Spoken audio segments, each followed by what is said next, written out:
Hi, my name is Robert Chelle with Chelle Law, and my law firm assists nurses with nursing board issues.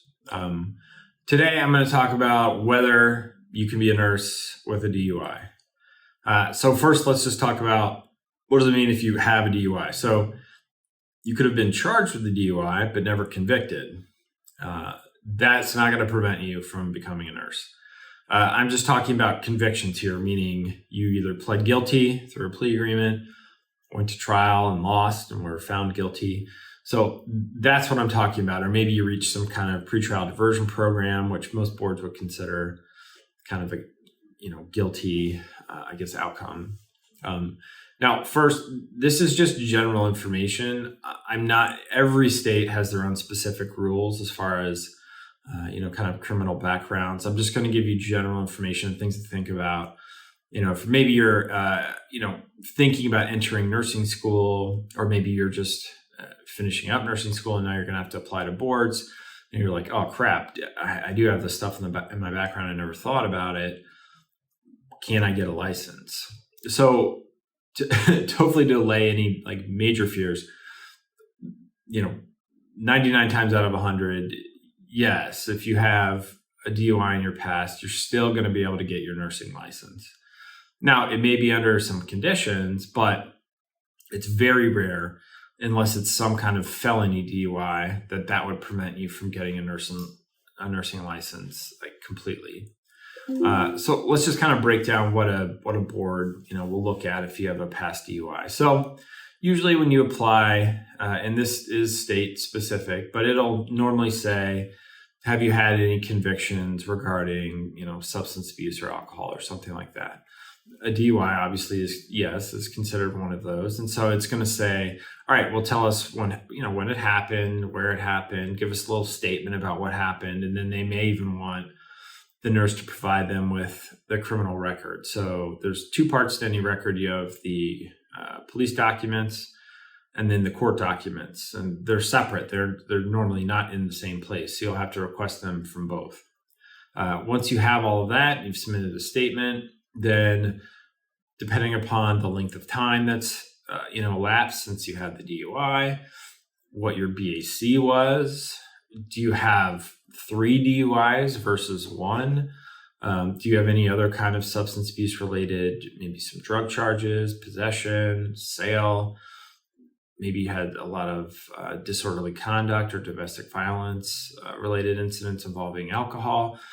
If there are any kind of major red flags beyond just I've had one regular DUI in my past, what a board will normally do is they're going to investigate. And so the investigation will be kind of a review of all of the criminal and court documents. And then they'll usually ask to speak to the nurse, what happened here, what was going on in your life at the time.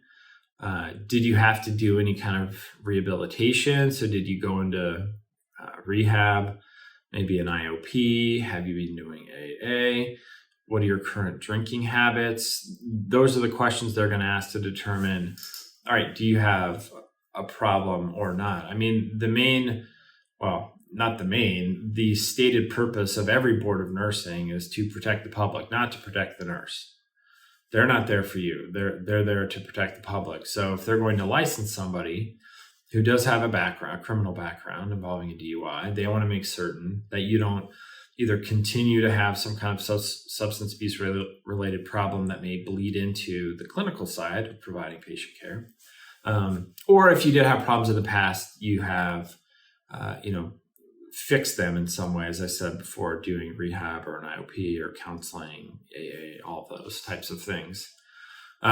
Just because you've had one DUI in your past doesn't mean you need to do all those things. You don't need to go to, you probably don't need to go to rehab or go to AA or do any of those things if you just had one DUI 10 years ago and you just made a stupid decision. Now, if you've had 3 DUIs and you had a very high over 0.2 BAC, something like, at least in Arizona, it's called a super extreme DUI.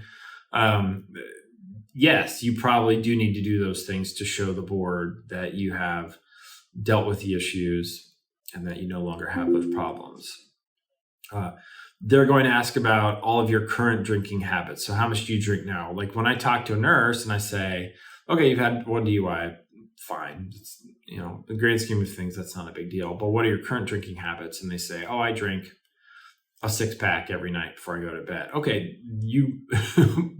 but most boards will describe that as someone with a substance abuse problem. So think of them as like the prudish possible organization, and anything above like just normal social drinking will shoot up red flags for them. Now, if they really think you may have an issue, some boards will then have a nurse get a substance abuse evaluation by a psychologist or maybe a substance abuse counselor to get an opinion on whether they actually have any substance abuse problems and whether that professional believes they need some kind of monitoring program. So that's usually worst case scenario for a nurse with DUI, and their background is that the board will essentially force them to go into some kind of probation for a period of time, and they'll grant the license simultaneously. So they'll say, yes, you can be a nurse, but you will be on probation for 12 months and you'll have to do random drug screens, AA, recovery group, some kind of supervision at work.